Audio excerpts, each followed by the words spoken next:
حبیب اجمی کا نام سنا ہوگا آپ نے، بغداد کے رہنے والے مشہور مالدار شخص، پیسہ بہت تھا لیکن معاملہ یہ تھا کہ سود پر پیسہ، سود کا کاروبار، لوگوں کو سود دینا، لوگوں سے سود لینا، یہ کاروبار چلتا تھا۔ مسلمانوں اگر اپنے معاشرے میں سود کی بلا ہے تو فوراً توبہ کر لو۔ میرے آقا صلی اللہ علیہ وسلم کا فرمان عالی شان ہے، جس نے سود کا ایک لقمہ کھایا وہ گناہ اتنا بڑا ہے کہ جیسے کہ کعبے کے سامنے اس نے اپنی ماں سے زنا کیا۔ یہ بہت خطرناک چیز ہے، لوگ اس کو آج ہلکے میں لیتے ہیں۔ پیسہ ڈبل کرنے والا سسٹم مسلمانوں کو بہت جلدی پسند آتا ہے، کوئی بھی آ جائے کمپنی، چیٹ فنڈ کمپنیاں صرف مسلمانوں کے محلے میں ہی کامیاب ہوتی ہیں، باقی جگہ نہیں۔ لاکھ روپے دو اور تم گھر میں نواب صاحب بیٹھے رہو، ہر مہینہ 10-10 ہزار آتا رہے، یہ پتہ ہی نہیں کہ کس طرح سے آتا ہے۔ تمہارے گھر میں آنے والا ایک لقمہ بھی تمہاری تحقیق کے بغیر نہیں آنا چاہیے، تم مسلمان ہو۔ ایک سکہ بھی تمہارے گھر میں بغیر تحقیق کا نہیں آنا چاہیے۔ اگر مشکوک، یعنی جس میں شک ہے، حرام کی بات نہیں کر رہا ہوں، حرام تو بڑی بات ہے، جس مال میں شک ہے اس مشکوک مال کا بھی ایک لقمہ کھا لیا تو اولاد بگڑ جاتی ہے۔ بزرگوں نے فرمایا اولاد بدتمیز پیدا ہوگی، بد اخلاق ہو جائے گی، کردار سے عاری ہو جائے گی، اس کا خیال رکھو۔ تو میں عرض یہ کر رہا تھا کہ حبیب اعجمی سود کا کاروبار کرتے رہے۔ ایک دن ایسا ہوا کہ اپنی بیوی سے گوشت لا کر دیا اور کہا کہ پکاؤ۔ بیوی نے کہا لکڑیاں نہیں ہیں، کہا کہ میں فلاں کے اوپر میرا سود آتا ہے، سود میں وہ لکڑیاں لے آؤں گا، سود میں لکڑیاں بھی، گھر کا آٹا بھی سود میں لا کر کے دیے۔ بیوی نیک تھی، سمجھاتی رہی۔ اس دن دعا کرتی ہے مولا میرے شوہر، میرے سرتاج، میرے رفیق حیات کو ہدایت دے دے۔ جب چولہے پر یہ ہانڈی رکھی گئی، کھانا پک گیا، یعنی سالن پکا تو اس نے اتارا، حبیب اجمی دسترخوان پر تھا، ہانڈی کھولی گئی تو اس میں پکتا ہوا خون تھا، خون کے علاوہ کچھ نہیں۔ حبیب اعجمی نے پوچھا یہ کیا ہے؟ بیوی نے کہا جب لوگوں کا مال سود میں لا کر کے دو گے تو اللہ تعالیٰ تمہیں دنیا میں ہی خون کھلا رہا ہے، آخرت میں کیا عذاب ہوگا۔ بات اثر کر گئی، بات اثر کر گئی دل پر، اور ڈر بھی گئے کہ اپنی آنکھوں سے دیکھا کہ پکتا ہوا گوشت خون بن چکا ہے۔ فوراً پورے جسم میں کپ کپی طاری ہو گئی، توبہ کیا، کھڑے ہو گئے۔ گھر سے باہر نکلے تو راستے سے جا رہے تھے، بچے جو کھیل رہے تھے، ایک بچے نے پکار کر کہا اے بچے ہٹو، یہ سود خور آ رہا ہے، اس کی چھاؤں کہیں ہم پر پڑ گئی تو ہم برے ہو جائیں گے۔ بچوں میں بھی یہ بات آ گئی تھی۔ حبیب اجمی کو آج دل پر بات لگی، میرا رب کسی کے لیے ہدایت دیتا ہے تو کچھ ذریعے بنا دیتا ہے۔ حبیب اجمی اب رونے لگ گئے کہ میں اس قدر خستہ ہوں، اس قدر بدنام ہوں کہ بچے میری چھاؤں سے بھاگ رہے ہیں۔ اب سوچا کہ اب میں سود نہیں لوں گا اور نہ ہی اس کاروبار میں، سب کو چھوڑ دیا۔ لیکن اب مسئلہ یہ تھا کہ بچپن شروع سے کوئی کام کرنے کی عادت نہیں تھی، پیسہ دینا ہے مارکیٹ میں گھما کر کے بڑا کر کے لانا ہے، کام کرنے کی عادت نہیں تھی، فن نہیں تھا، ہنر معلوم نہیں تھا، اب کمائیں تو کیسے کمائیں۔ سوچا کہ اب اس چیز کو چھوڑ دیا ہوں، تو بیوی سے آ کر کے کہا میری رفیق حیات میں نے توبہ کر لیا ہے، میں نے توبہ کر لیا، آج کے بعد سے یہ سود کی طرف میں ہاتھ بھی نہیں بڑھاؤں گا۔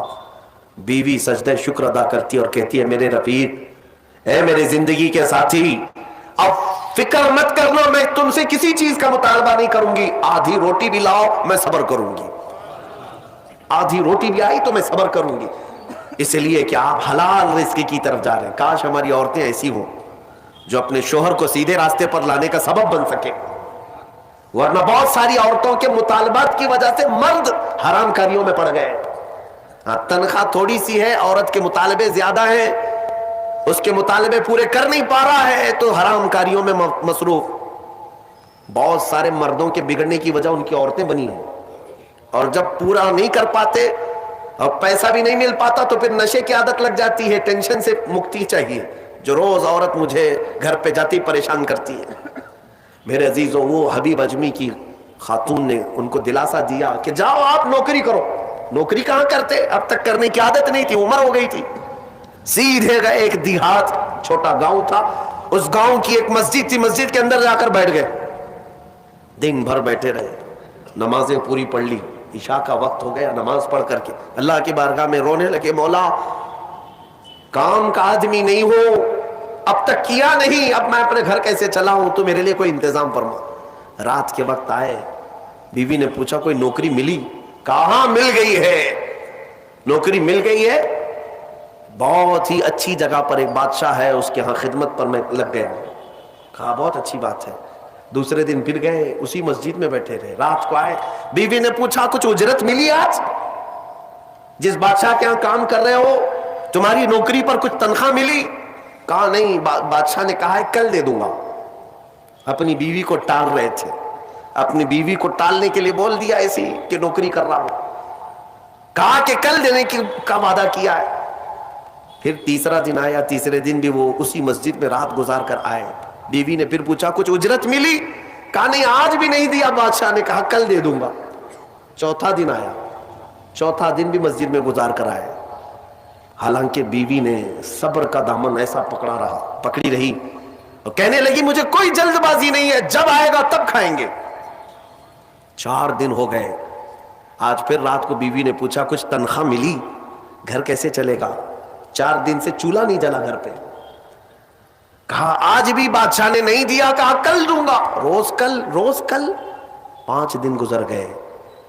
اس کے بعد وہ 5ویں دن ایسی ان کی کیفیت تھی کہ اب رات جب بہت زیادہ ہو گئی تو گھر کی طرف پلٹ رہے تھے, پاؤں بوجھل ہو گئے.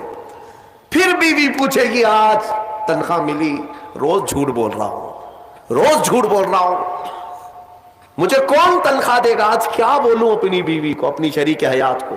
جب وہ واپس پلٹے تو آج رات کو اپنے گھر کے باہر ہی دیکھتے ہیں گھر میں خوب اجالا ہے, گھر میں روشنی ہے. گھر کی طرف آگے بڑھتے بڑھتے آئے, میری بیوی سوئی نہیں, انتظار میں ہوگی, پوچھے گی کیا اجرت ملی, تنخواہ ملی. لیکن جیسے ہی گھر کے اندر گئے, بڑا سا دسترخوان بچھا ہے, ہر قسم کے کھانے لگے ہوئے ہیں. حیرت میں آ گئے, 5 دن کے کمانے کا کوئی ذریعہ نہیں, میری بیوی کے پاس بھی اتنا مال نہیں, یہ کہاں سے آیا دسترخوان؟ بیوی کو جلال میں پوچھنے لگے یہ دسترخوان کہاں سے آیا, یہ کھانا کیسے آیا؟ بیوی کہتی ہے کیا مذاق کرتے ہیں آپ, کیا مذاق کرتے ہیں آپ جس بادشاہ کے ہاں کام کرتے ہیں وہاں کا ایک سپاہی آیا تھا, وہی دسترخوان لے کر آیا اور سارا کھانا اسی نے دیا ہے, اور یہ مجھے کہہ کر گیا ہے اے خاتون تیرا شوہر رات میں آئے تو اسے کہہ دینا یہ تو 5 دن کی اجرت ہے, اور محنت کرے گا اور اجرت دی جائے گی. حبیب اجمی غش کھا کر گر پڑے. بیوی نے اٹھایا, پوچھا کیا بات ہے, کیوں غش کھا کر گر پڑے؟ ہوش آنے کے بعد کہتے میری رفیق حیات آج سچ بتاتا ہوں, میں نے کوئی نوکری نہیں کی, میں نکما آدمی, کوئی نوکری نہیں کی. مسجد میں جاتا تھا, خالی بیٹھا رہتا تھا. آج ڈر کر کے آ رہا تھا کہ تجھے جواب کیا دوں گا. وہ رحمان اس قدر غیرت مند ہے اپنے بندوں پر, اتنا رحیم ہے کہ تیرے سامنے شرمندہ ہونے سے بچانے کے لیے وہ جس کو بھیجا مولا وہ کسی بادشاہ کا سپاہی نہیں, وہ اسی رحمان کا کوئی فرشتہ آیا تھا جس نے کھانا دیا ہے. عزیزان گرامی, کہنے کے لیے بہت ساری باتیں ہیں, لیکن میں اتنی بات عرض کرنا چاہتا ہوں. زندگی گناہوں میں گزری, ایک بار توبہ کر کے حبیب اجمی کے آ گئے اور مولا کریم نے اپنے سارے دسترخوان ان کے لیے کشادہ کر دیے. اس کے بعد جانتے ہیں حبیب اجمی اسی دسترخوان سے اٹھ کر کے جو چلے گئے, ایسی عبادات, ایسے مجاہدات کیے, اللہ اکبر, اس مقام عظما پر فائز ہو گئے تھے کہ جس مقام کی غوث اعظم عبد القادر جیلانی بھی تعظیم کیا کرتے تھے رضی اللہ تعالی عنہ. میرے عزیز و حبیب اجمی اللہ کی بارگاہ میں وہ مقبول تھے کہ حضرت فضیل بن عیاض ایک دن ان کے پیچھے مغرب کی نماز پڑھنے کے لیے آئے. حضرت حبیب اجمی کی زبان میں تھوڑی لکنت تھی, تو قرات میں ان کی لکنت سمجھ میں آ رہی تھی, تو فضیل بن عیاض پیچھے سے نماز توڑ کے چلے گئے, اس کے پیچھے میں کیسے نماز پڑھوں. فضیل بن عیاض بہت پائے کے ولی ہیں, کہتے ہیں میں گیا تو 3 دن تک میری عبادت کا ذوق ختم ہو,